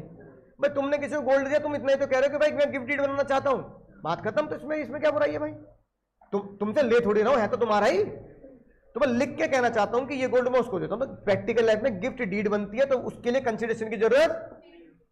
और एक बात जो बचपन सीख रहे हैं, अगर मैं किसी कंपनी का एजेंट बन जाऊं, जैसे मेरे पास एलआईसी के फोन आते रहते हैं, एलआईसी कंपनी कहते हैं हमको सर हमारे एजेंट बन जाओ, आप एलआईसी बेचो, मेडिकल इंश्योरेंस बेचो, आप इतने बच्चे पढ़ा रहे हो। अब मान लो मैं एलआईसी एजेंट होता तो क्लास के बाद 15 मिनट का सेशन रखता किस पे, जिंदगी के साथ भी। फिर तुम कहते सर ये कोर्स में है क्या? मैंने कोर्स में नहीं है, ये कोर्स में नहीं है, एक्स्ट्रा करिकुलम तुम्हें सिखाया जा रहा है। फिर तुम्हें लगता कि यार सही कह रहे हो सर, लाइफ की एलआईसी भी होनी चाहिए, जिंदगी की भी होनी चाहिए, और मेडिकल इंश्योरेंस होना चाहिए। वो ऐड नहीं आता हॉस्पिटल में, भाई कोई चला गया और हॉस्पिटल का बिल बढ़ता जा रहा है, तो भाई इंश्योरेंस पॉलिसी ले लो, महंगा नहीं है, ऐसे करके। अब कुछ बच्चों को लगा सही कह रहे हो, पापा से बात करेंगे। अब ये बताओ, जब मैंने तुम्हें ये समझाई पॉलिसी के बारे में और तुम मान गए ठीक है सर हम आपसे एक मेडिकल पॉलिसी करा लेते हैं, अगर कोई दिक्कत हुई तो पैसा कौन भरेगा? मैं क्यों भरूंगा भाई? ये भाई मंगल ग्रह में चलता होगा ऐसा लो, लेकिन हमारे ग्रह ई गोला पे नहीं है ऐसा। ई गोला पे ऐसा लो कौन देगा? मेडिकल। अब सुनो ध्यान से, ओ भाई भैया सुन रहे हैं, अब सुनो ध्यान से, लॉ क्या बनाया कॉन्ट्रैक्ट में। जज ने बोला, या मैं तुमसे पूछ रहा हूं, मैंने एलआईसी का एजेंट बनना स्वीकार कर लिया। मैंने कहा इतने बच्चे, 2-4 बच्चे खरीद लेंगे तो क्या दिक्कत है, पॉलिसी तो खरीद लेंगे। ये बताओ, अब एलआईसी का एजेंट बनने के लिए मैं एलआईसी को पैसे दूं? LIC उल्टा मुझे लालच दे रही है, कह रही है सर सोचो हर बैच में अगर 10 बच्चे भी क्या हो गए पॉलिसी ले ली तो साल के 2 या 3 बैच, साल के 30 बच्चे, 10 साल के 300 बच्चे, और एक बच्चे ने अगर ऐसी पॉलिसी ली जो 20-25 हज़ार रुपए का प्रीमियम जा रहा है, हम आपको उसमें से दे देंगे 20%, 5,000 रुपए साल के, तो 300 बच्चे इंटू 5,000, सर 15 लाख रुपए, 15 लाख रुपए बैठे बैठे, मजे ही मजे, मीम चलेगा सर, मजे ही मजे। अब लालच आएगा नहीं आएगा? मैंने कहा ठीक है भाई मैं एजेंट बनने को तैयार हूं। अब ये बताओ क्या मैं पैसे दूंगा LIC को? अरे मैं तो पॉलिसी बेच के उनको दे रहा हूं, वो तो मुझे सिर्फ क्या दे रहे हैं। तो जज ने बोला एजेंट बनने के लिए किसी कंसिडरेशन की जरूरत, मैं LIC का अगर एजेंट बनूंगा तो मैं उनको कोई कंसिडरेशन नहीं दूंगा, मैं कहूंगा मुझे तो सिर्फ क्या दे दो, आई कार्ड दे दो, आई कार्ड। अगर इनिशियली मैं आज साइन कर रहा हूं कॉन्ट्रैक्ट के, मैं आज के बाद क्या हूं, तो मुझे LIC के एजेंट का नंबर और नंबर तो दो कि कोई चेक करना चाहे कि भाई मैं असली में एजेंट हूं या नहीं हूं। तो LIC की वेबसाइट पे मेरा नाम और मेरा आई कार्ड नंबर तो होना चाहिए। मैंने कहा वो लीगली है, मुझे बनाओ तो एजेंट। अब जब वो मुझे लीगली एजेंट बनाएंगे तो मुझसे पैसे लेंगे। मैं कहूंगा, अब मैं क्या बोलूंगा, मतलब मैं पॉलिसी भी बेचूं तो मैं पॉलिसी बेच के अमाउंट लाऊंगा, उसमें से उल्टा आप मुझे क्या दोगे, कमीशन। तो जज ने बोला एजेंट बनने के लिए किसी भी इसलिए लिखा नो कंसिडरेशन वैलिड कॉन्ट्रैक्ट। मेरा और LIC कॉन्ट्रैक्ट क्या बनेगा, वैलिड इवन विदाउट कंसिडरेशन। समझ में आ गई ना बात? और भैया अगली बात ये बताओ मुझे, नलायक को ये बताओ, क्या कभी किसी दोस्त को कैलकुलेटर उधार पे दिया है? दिया है भाई, क्यों नहीं दिया? अकाउंट की क्लास में नहीं दिया होगा? उधार पे मतलब क्या, कुछ ही देर के लिए दिया हो, दिया होगा ना भाई। मैं कैलकुलेटर लाना भूल गया, इस सवाल कर रहा हूं, दियो जरा। तो मतलब तुम यहां बैठे हो, वो बालक यहां बैठा है, तो तुमने कहा ले भाई कर ले, है ना, हो जाता है ना कई बार, कोई बात नहीं, ठीक है। तो मैं इनसे पूछ रहा हूं ना, इसलिए ये भाई देख रहे, ये भाई ऐसे कर रहा है जैसे जबरदस्ती पढ़ा रहा हूं उसे मैं। बैठ, मैं क्यों बैठूं, कोई बात नहीं, मैं तो नहीं। वो नहीं होते छोटे बच्चे को, कोई तीसरी चौथी का बच्चा हो और उसे उसकी मम्मी उसे जबरदस्ती ट्यूशन भेज देती हो, और मम्मी ने तहर ऐप पे लगा ट्यूशन जा, मम्मी मैं नहीं जाऊंगा ट्यूशन। तो घर में पिटते थे ना, नलायक तू घर में तो पढ़ेगा नहीं, तेरा क्या लगाना पड़ेगा। और बगल वाली आंटी जी के ट्यूशन लगा दिया, और मम्मी धहर ऐपट जा पड़ोस में। तो तुम्हें मम्मी भी गुस्सा आ रहा है और किसमें गुस्सा आ रहा है, आंटी पे भी। आंटी तुम मुझे और बुला लेती ट्यूशन के चक्कर में। तो वो और कह रहा है क्या खा क्या, कुछ नहीं खा क्या, क्या होमवर्क क्या, कुछ नहीं किया, धहर ऐपट अलग। अब कह रहा है सर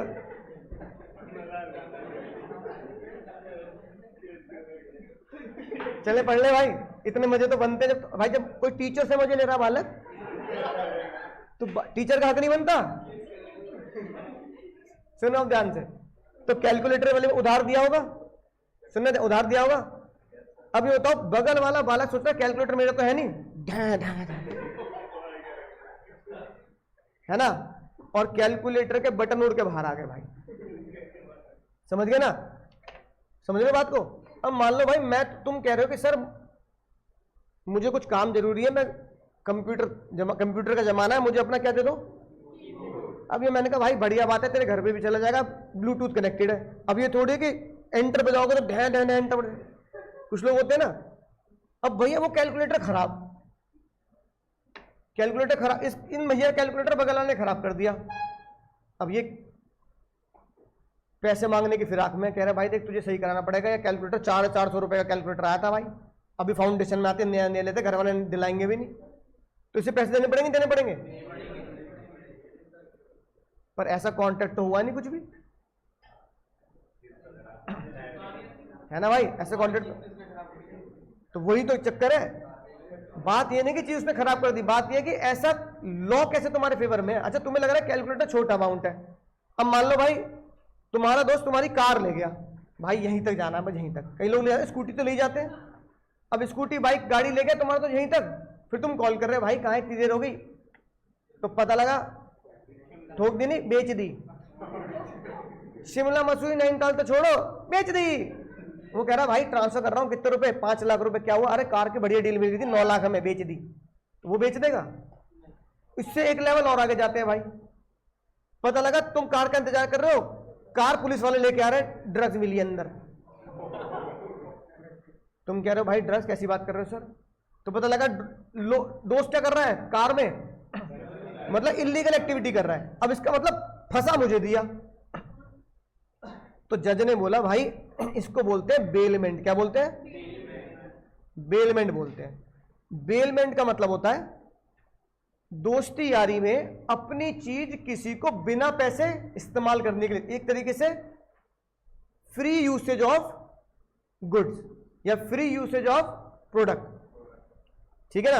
अब ये मैं बताओ, आईपीएल चल रहा है, तुम मेरे घर पे आए, कहने लगे सर क्या कहते हैं सर इतनी रात हो गई, घर क्या करेंगे, एक दिन का स्टे दे दो। तो भाई मान लो मेरे घर में ग्राउंड फ्लोर है, फर्स्ट फ्लोर पे, मैंने कहा चलो भाई फर्स्ट फ्लोर पे एक रूम खाली है, तुम जाके रहो। पता लगा आईपीएल चल रहा, वहां सट्टा खेल लो, पुलिस आ गई। भाई तुम्हारे चक्कर में मैं लपेटे में आऊं। मैंने कहा यार सट्टा ये खेल रहे हैं और तुम, पुलिस मुझे पकड़ रही है। तो जज ने बोला सर आप चिंता मत करो, कानून आपके साथ है। इसे क्या बोलते हैं? अगर भाई तुमने अपनी कोई भी चीज अपने किसी दोस्त यार किसी भी XYZ बंदे को फ्री में दे दी यूज करने के लिए, बाबू क्या करने के लिए? यूज करने के लिए दे दी, तो तुम्हें बोला जाता है बेलर। क्या बोला जाता है? और दोस्त को बोला जाएगा बेली। क्या बोला जाएगा? बेली। तो जज ने बोला सेक्शन 148 के अकॉर्डिंगली बेली की 3 ड्यूटी बनती हैं। कितनी ड्यूटी बनती है? सबसे पहली ड्यूटी, अगर बेली को तुमने सामान दिया है तो बेली उस प्रोडक्ट की प्रॉपर केयर करेगा, बिल्कुल ऐसे ही करेगा as a man of ordinary prudence. ये वर्ड तुम सीख चुके हो, एज अ मैन ऑफ, एक मैन ऑफ ऑर्डिनरी प्रूडेंस अपने सामान की केयर करता है। तो अगर तुमने कैलकुलेटर बाइक अपने दोस्त को दे दी, स्कूटी अपने दोस्त को दे दी, तो उसे ऐसे केयर करनी कि वो सामान या वो बाइक उसकी है। दूसरा, जितने टाइम के लिए तुम लेके गए कि भाई बस आधे घंटे में आ रहा हूं, अट्टा तक जा रहा हूं भाई बस, तो भाई यहां से अगर अट्टा जाने में आधा घंटा और आधा घंटा आने में लगता है, तो दोस्त कह रहा चल भाई मेरी तो 1-1.5 घंटा 2 घंटा क्लास चलेगी, आ जा आराम से, तो तुम्हें उतने टाइम पीरियड में क्या करना है? रिटर्न करना है। और तीसरी बात, ये नहीं कि अट्टा जा रहा हूं तो वहां पे ड्रग्स बेच रहे हो जाके, अनऑथराइज यूज, कि स्कूटी बेच दी है ना, उसमें इलीगल काम ड्रग्स बेच दी, अनऑथराइज यूज नहीं करना। तो ये बेली की ड्यूटी होती है। क्या होती है बाबू? ये ड्यूटी बेली को निभानी पड़ती है।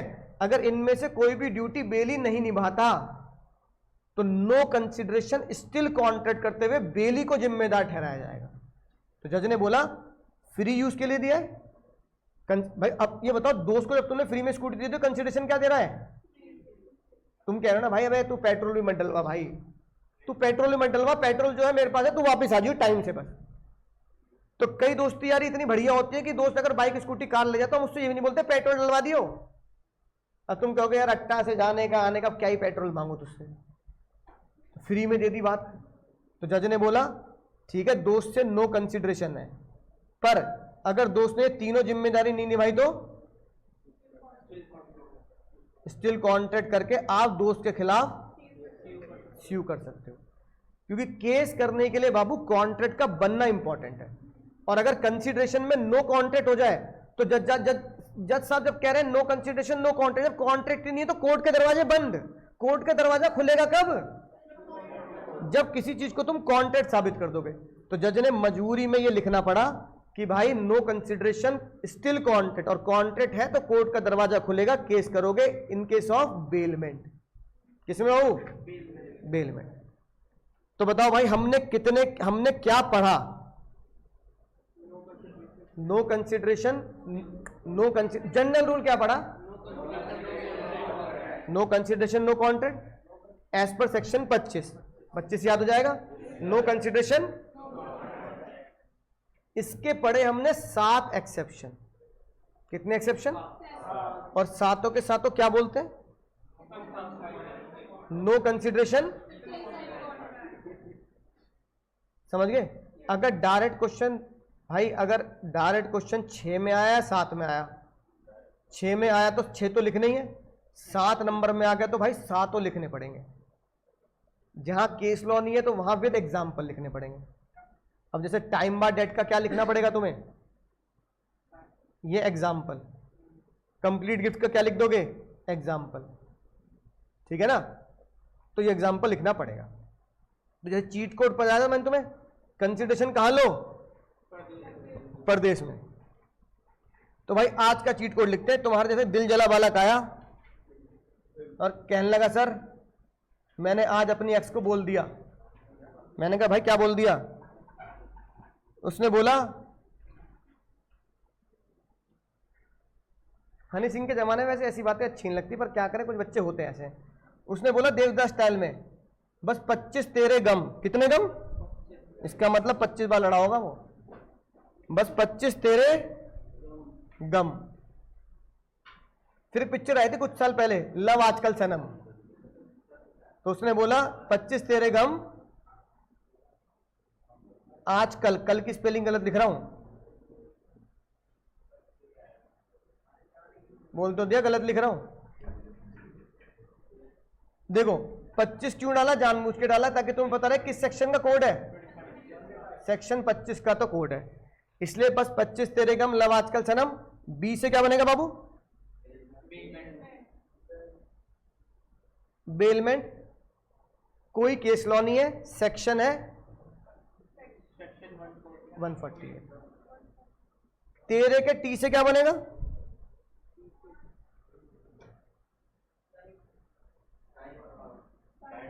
भाई तुम्हें तो बताना बनता है। टाइम, टाइम बार डेट। सेक्शन 25(3). कोई केस लॉ नहीं है, सिर्फ एग्जाम्पल लिखना पड़ेगा। गम के तो जी से क्या बनेगा? गिफ्ट। लव के एल से बनेगा लव एंड अफेक्शन, पूनू बीबी।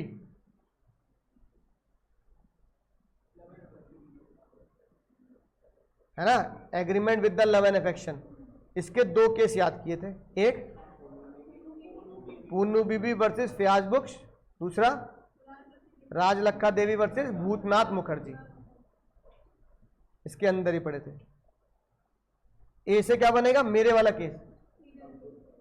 और मैं झूठ नहीं बोल रहा, LIC वाले कॉल करते रहते हैं। LIC वाले उन्हीं को ढूंढते हैं जिनके या तो YouTube पर सब्सक्राइबर हो। मेरे पास आती रहती है कॉल, मेरे पास शेयर मार्केट वालों की भी आती रहती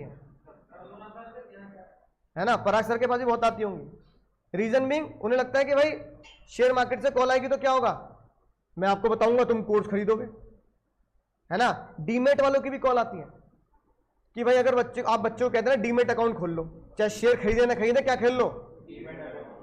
मैंने कहा भाई अब शेयर मार्केट तो इन्वेस्टमेंट है ना। अब मैं बच्चों को बोल दूं भाई ये वाला शेयर ले लेना, 5 साल बाद पैसा क्या हो जाएगा? डबल। तुमने बोला यार सर तो लेते ही शेयर तो 5 साल बाद। अब उसके लिए तुम्हें क्या होना चाहिए? Demat account. अब डीमेट अकाउंट खोलने के लिए मैं तुम्हें कहूंगा इस वाली कंपनी को खोलना है, तो मेरा क्या बन जाएगा? कमीशन। तो ऐसे लोग कॉल करते रहते हैं एजेंट बनाने के लिए। समझाई ना बात?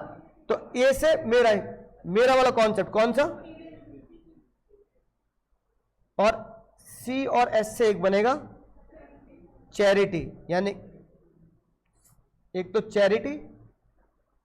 चैरिटी में कौन सा केस था? केदारनाथ वर्सेस गौरी मोहम्मद। और सी से दूसरा क्या बनेगा? Compensation for past voluntary service.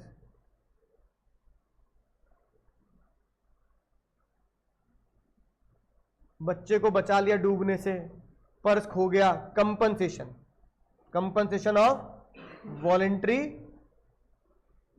Service.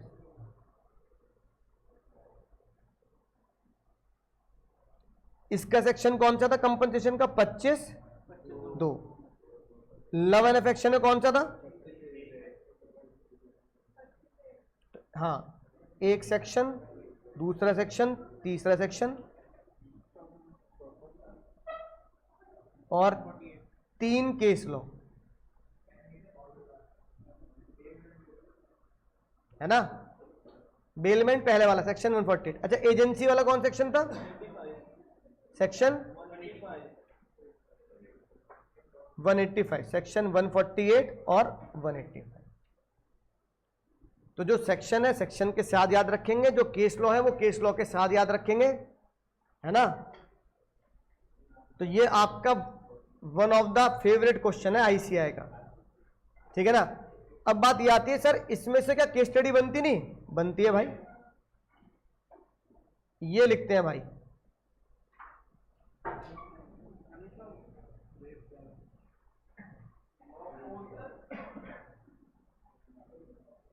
Homework में करोगे? पर भाई मेरी एक शर्त माननी पड़ेगी, एक भी बच्चा छूटा, यानी एक भी बच्चे का अगर आंसर नहीं लिखा मिला मुझे तो सबको बैठा के लिखवाऊंगा यहीं। तुम्हें यूनिटी बनानी है आपस में। सर आप बहुत चालू दिमाग लगाते हो, एक के चक्कर में भाई मैं तो लीगल बंदा हूं, तो मैं लॉ ऐसे बनाऊंगा कि क्या सबके सब क्या हो, लपेटे में आए। अच्छा मुझे इतना बता दो, मुझे यकीन है कि तुम है ना लिख भी दोगे, मुझे बता दो ये इस पे लॉ कौन सा एप्लीकेबल है, कम से कम इतनी तसल्ली तो हो जाए भाई।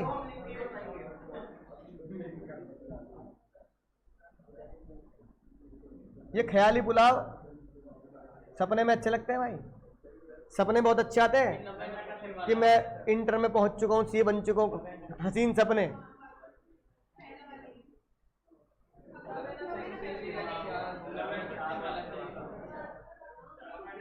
भाई कौन सा है?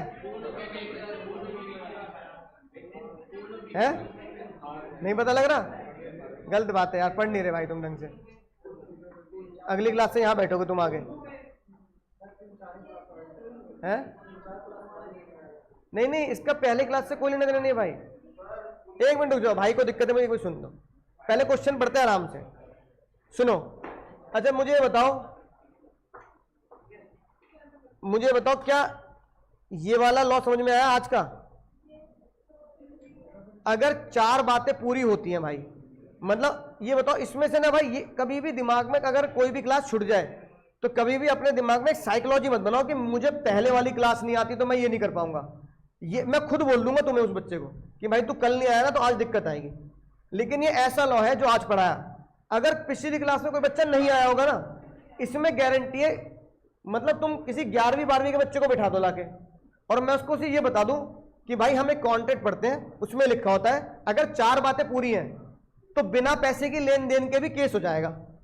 वो कह रहा सर एग्जाम्पल बता दो, तो मैंने बोला भाई एक हस्बैंड ने अपनी वाइफ को बोला लिखकर, लॉ में रजिस्टर्ड कराकर, प्यार मोहब्बत में, और हस्बैंड वाइफ का नियर रिलेशन था, कि भाग्यवान मैं तुम्हें हर महीने 1000 रुपए की पॉकेट मनी दूंगा, 10,000 रुपए की पॉकेट मनी दूंगा।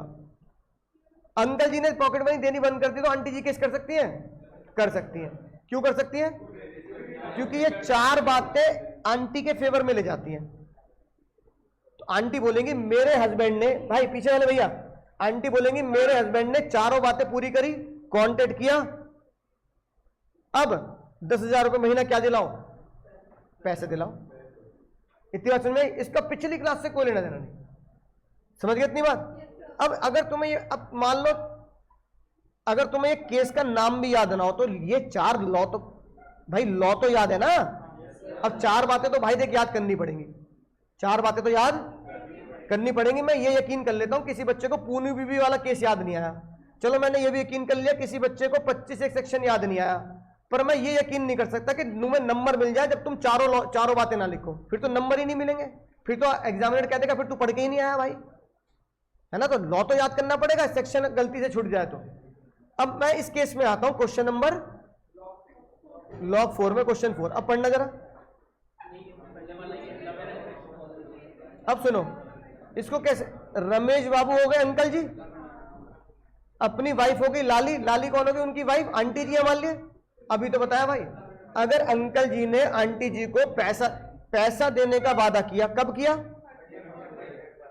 अब देखना सिर्फ मुझे ये मेहनत करनी है, पहली मेहनत तो ये है राइटिंग। भाई ध्रुव भाई बुलाती है मगर जाने का नहीं, फिर कहोगे सर आपने मुझे मेरे मजे लेने शुरू कर दिए। रुक जाओ फिर, वो बैग टांग के तैयार है। हाँ हाँ मुझे पता है, पर कोई बात नहीं, लॉ को अच्छी चीज को रिपीट करने से नुकसान नहीं है कुछ भी, ठीक है ना। अब ये सबसे पहला स्टेप क्या होता है? सबसे पहला स्टेप राइटिंग प्रैक्टिस होता ही नहीं। मैं तुम्हें कहता नहीं घर जाके लिखना शुरू कर दो, मैं तुम्हें कहता हूं पहले केस को पहचान लो। तो जब भी मैं घर में के लिए भी क्वेश्चन देता हूं ना, तो पहले मैं तुमसे ये डिस्कस करता हूं कि तुम केस पहचान रहे हो नहीं पहचान रहे।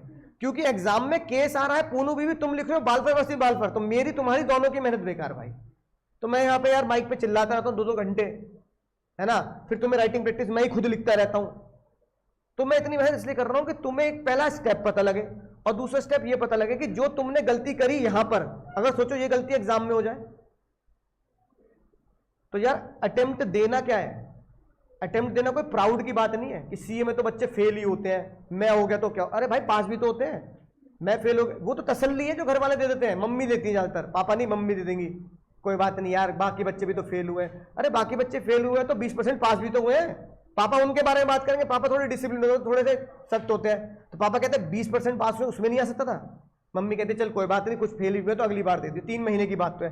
पर 3 महीने वो बहुत बोझ होता है अंतरात्मा पे, वो 3 महीने बहुत बोझ होता है भाई। जो मई का रिजल्ट आएगा ना, और मई में जो बच्चा रह जाएगा वो बेचारा शर्म में क्लास भी नहीं आ पाता, वो कहता है डिटेल में क्लास करके करूंगा क्या सर, ये तो मुझे पता है कि इस केस में आंटी जीतेंगी, पता है, लेकिन फिर भी क्या नहीं करा, तुमने जो काम मुझे गलत करके नहीं दिखाया, तुमने वो काम गलत करके आईसीआई को दिखा दिया। तो मैं तो माफ कर देता हूं, आईसीआई माफ नहीं करेगा। आईसीआई कहेगा दोबारा एग्जाम फॉर्म भर, इंसल्ट झेल, बेइज्जती झेल, और फिर दोबारा अगले अटेम्प्ट में। मैं तो कह सकता हूं भाई चल दोबारा लिख, दोबारा मेहनत कर, दोबारा चेक करा, है कि नहीं बात। और यार ये बताओ, जब मैं खुद अपने आप से तुम्हें वादा करता हूं कि मैं हर एक बच्चे की कॉपी चेक करता हूं, सोचो, तो मैंने कभी ये नहीं बोला कि 50 की चेक करूंगा तो 51वें बच्चे की नहीं करूंगा, बोला मैंने?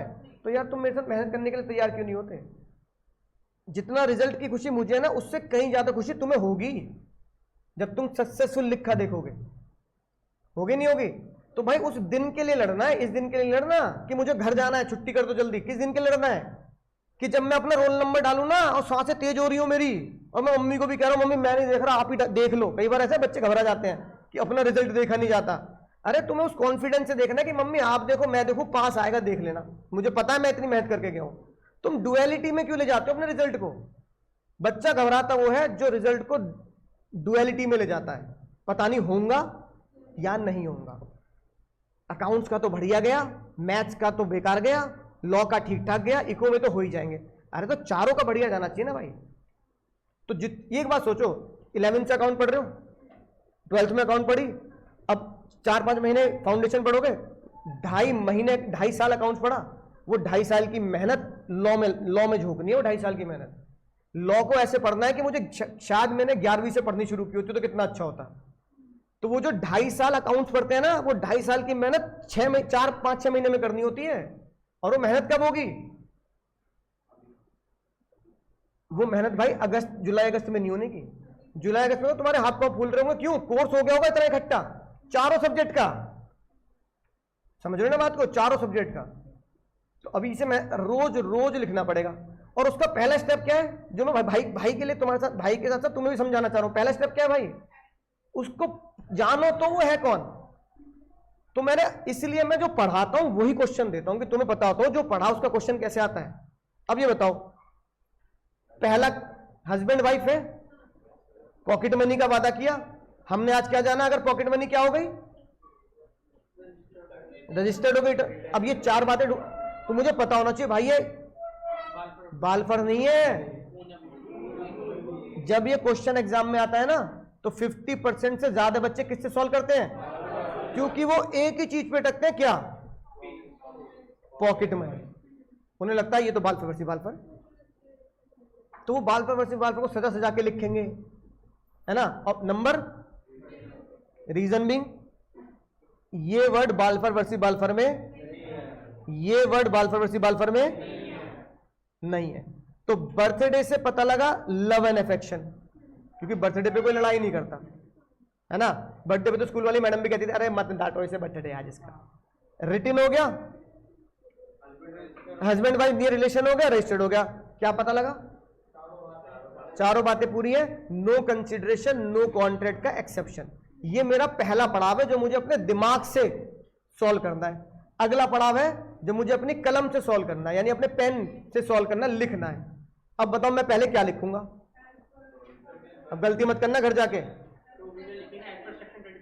पहले लिखोगे एज पर सेक्शन 10। अब देखो कुछ बच्चे कहते हैं सर मुझे समझ में नहीं आता लिखूं क्या, है ना, उन बच्चों को बता रहा हूं मैं, बिना किसी लालच के या बिना किसी आलस के, है ना, क्या करना पड़ेगा तुम्हें, ये लिखना पड़ेगा, केदारनाथ छोड़ देना। हाँ भाई एक ही लाइन तो है। तो अगर मैं मिस लाली वाला केस सॉल्व करूंगा तो पहले स्टेप पे लिखूंगा प्रोविजन, क्या लिखूंगा, प्रोविजन लिखूंगा सेक्शन 10, क्योंकि मुझे पता है सेक्शन 10 तो बच्चों को याद हो जाता है। फिर मैं मेहनत करूंगा और मैं क्या रखूंगा,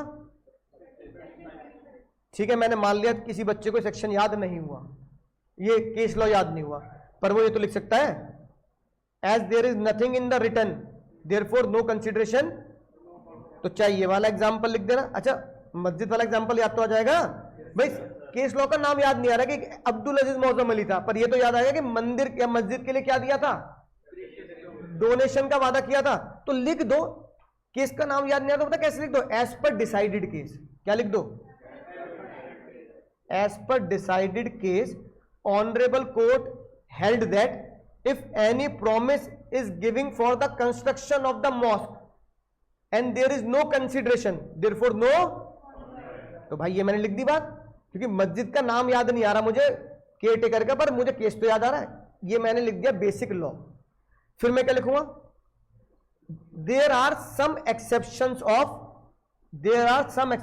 of general rule, general rule के कुछ एक्सेप्शंस होते हैं, ये मैंने कहां लिखा, इस वाली लाइन के साइड में लिखा, जब प्रोविजन लिख रहा हूं, सिर्फ एक ही एक्सेप्शन तो लिखना, उस एक्सेप्शन का नाम याद होना चाहिए वरना नंबर नहीं मिलेंगे। उस एक्सेप्शन की हेडिंग क्या है, agreement made on account of, section याद हुआ अच्छी बात है, नहीं याद हुआ कोई बात नहीं। फिर क्या लिखना, जो लिखा है, an agreement made with the natural love and affection consider is valid agreement without consideration if following, एग्जाम में पॉइंट्स मत लिखना, फॉलोइंग प्रोविजन लिखना, if following provisions are fulfilled या सेटिस्फाइड, चारों लिख दी, ये मेरा हो गया प्रोविजन। फिर मैंने क्या लिख दिया, केस लॉ का नाम याद रख दिया, और क्या लिख दिया, पूर्ण भी फ्याज, ये मेरा प्रोविजन, क्योंकि इस क्वेश्चन में लंबा चौड़ा प्रोविजन बन ही नहीं रहा।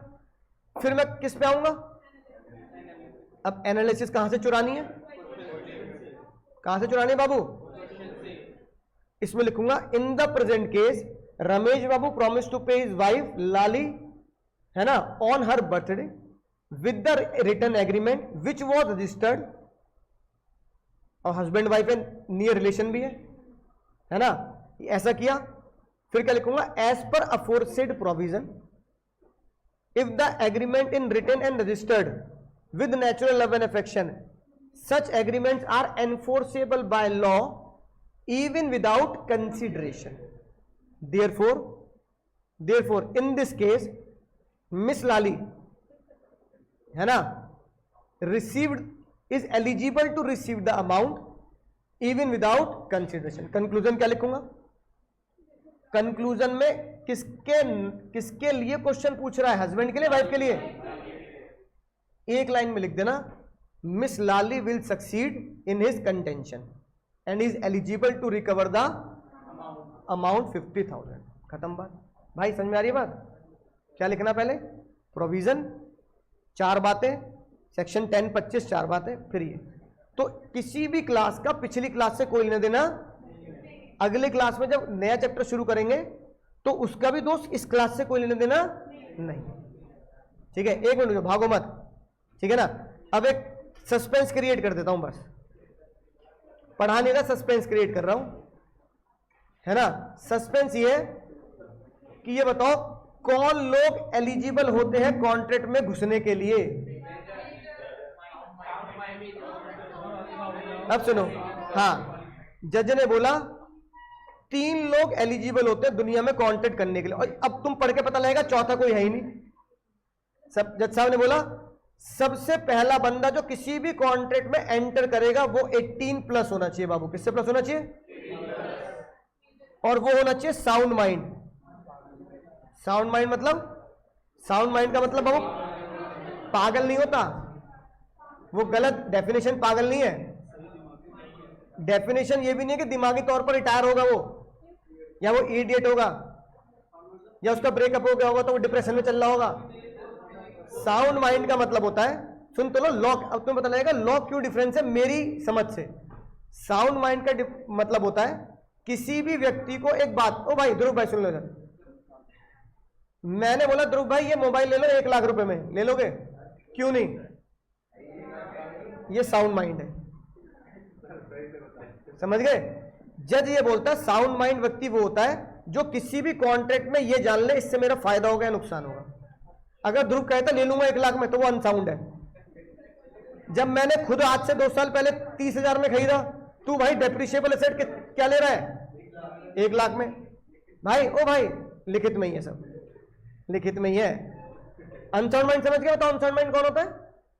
जो कॉन्ट्रैक्ट में जाकर ये ना पता लगा पाए कि इससे मेरा फायदा है या नुकसान है। अगली बात दीदी सुन मेरी बात, मेजॉरिटी कब होती है?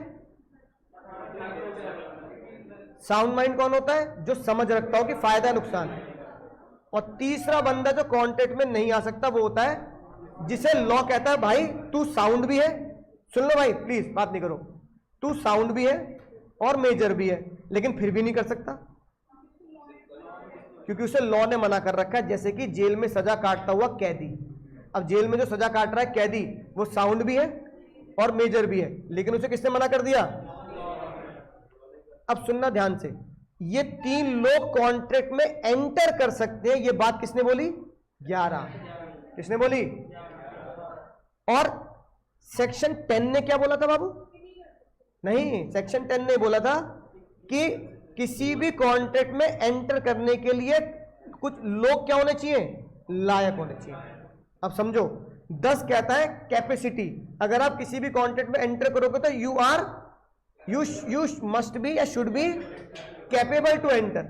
अब 10 ने बोला कि मैं कॉन्ट्रैक्ट में एंटर करने के लायक होना चाहिए, तो 10 ने पता क्या बोला? लायक पता है कौन होता है? 11 से पूछ लियो।